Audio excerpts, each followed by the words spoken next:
ኧረ ሩታና አብርሻዬ ማለት ነው። ኧረ በቃችሁ። እውነቴ ነው። በጣም ነው የምወዳችሁ ከድሮ ጀምሮ ስለሚከታተላችሁ ለመተው በቃ በጣም አስቸገረኝ ማለት ነው።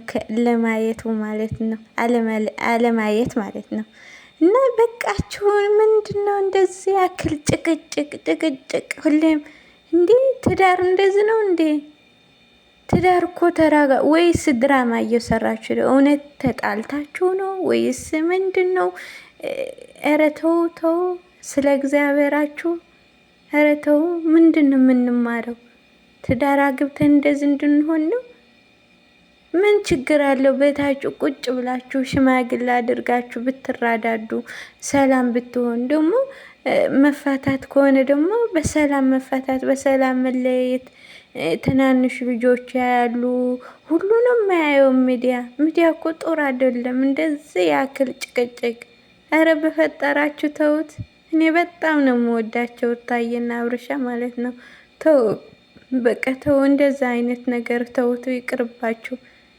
ኧረ በስመ አብ! ኧረ ተው ይቅር፣ በቃችሁ በእግዚአብሔር።